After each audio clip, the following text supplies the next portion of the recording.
In this lesson, we're going to still be solving quadratics by factoring.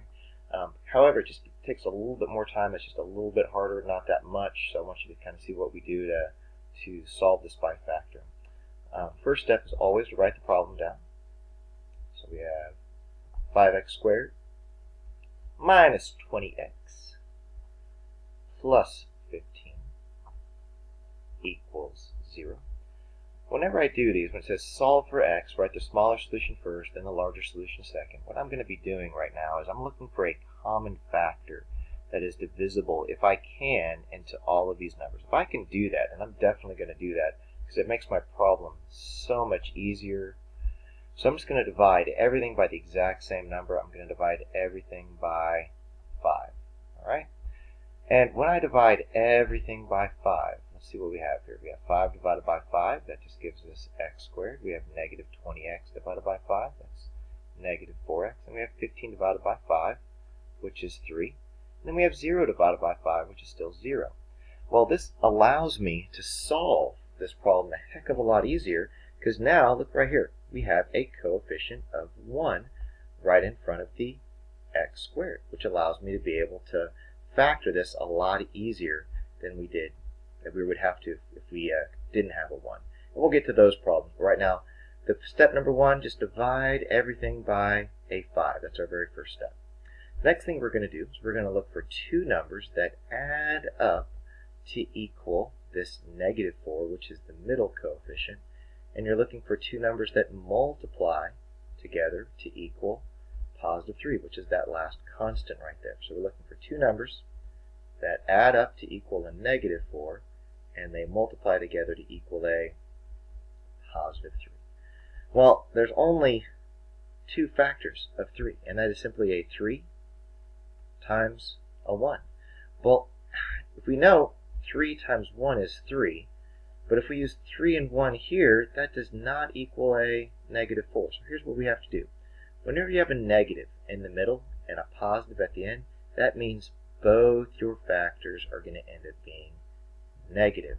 So we're going to have to write this as x minus 3 and x minus 1 equals 0. So check this out. Is negative 3 plus negative 1 equal to negative 4? Yes. And is negative 3 times negative 1 equal to positive 3? Absolutely. So once you have the factors, we've just finished factoring this. We have the factors right here, these two binomials.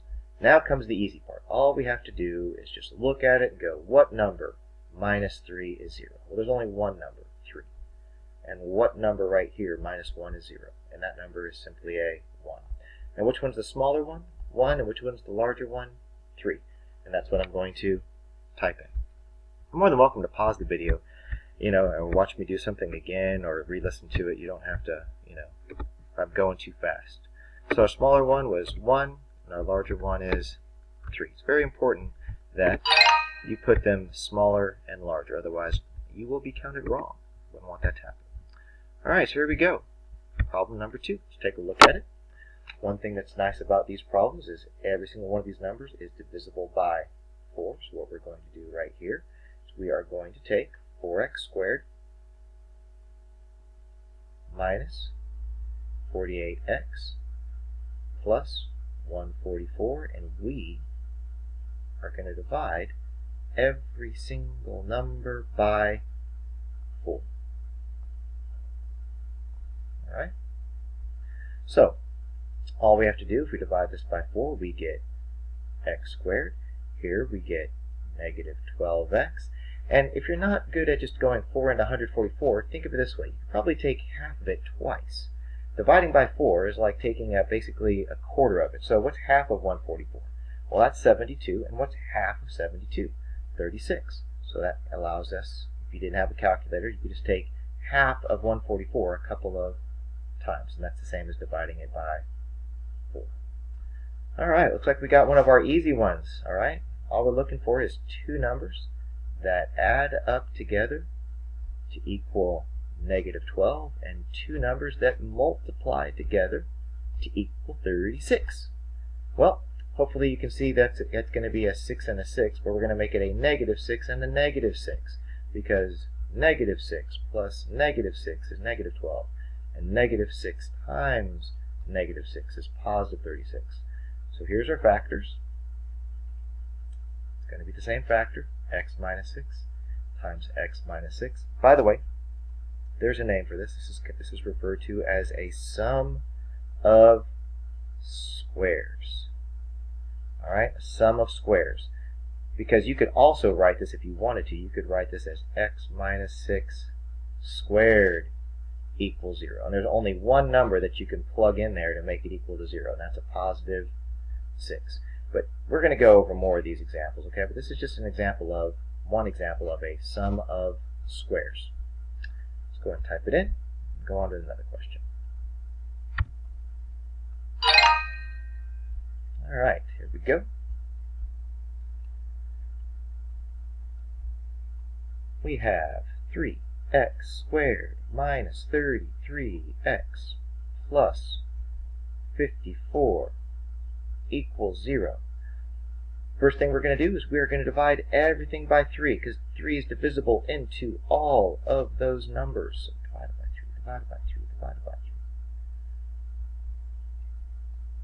All right, here's what we get.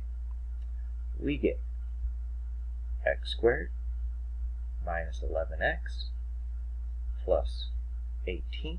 54 divided by 3 is 18 equals 0. And once again, we're looking for two numbers that add together to equal negative 11, but those exact same two numbers, when multiplied together, equal positive 18. All right, so let's think about our factors of 18. That's always step one. Always look at the factors of this last number. So I'll highlight it once again. Two numbers that add up to a negative 11, but those exact same two numbers multiply together to equal a positive 18. So let's list the factors of 18. We got 18 times 1. We have 2 times 9. And we have 3 times 6. Well, only one of these sets can get me to a negative 11, and that's a 2 and a 9. But I got to make it a negative 2 and a negative 9. And a negative 2 and a negative 9 right there.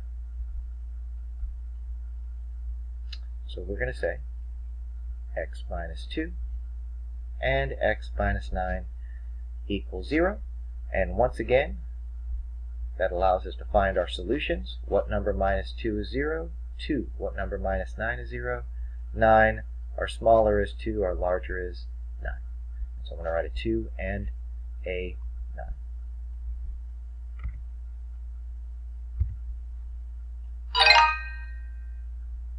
Alright, and our last problem right here. We have 6x squared plus 60x plus 150 equals 0. Alright, so step number one, we are going to divide everything by a 6, because 6 goes into all of these numbers. Alright, so 6 divided by 6 is 1, so we have 1x squared. Yay, back to having a 1. 60 divided by 6 is 10. And 150 divided by 6 is 25. And we're going to set it equal to 0. This one's going to be pretty quick. I think you guys can pretty much figure it out from here. Two numbers that add together to equal 10, but those exact same two numbers multiply together to equal 25. Well, that's pretty easy. Just a 5 and a 5. That's probably one of the most common sums and multiples that you will come across. So this is going to factor to x plus 5 and x plus 5. And last but not least, what number would you have to plug in here and here to make it equal to 0? Only one number, negative 5. And that's it. Like I said, if this is confusing, just go back, watch it again, maybe pause it, make sure you understand the steps. You can also see a step-by-step solution, see what they do. Okay? Alright, looks like to divide everything by 6, do the exact same thing. Alright, satisfies both conditions, just like we did. So you can also look at a step-by-step solution and see if that helps you. Alright, you all have a good day, and I look forward to seeing you soon.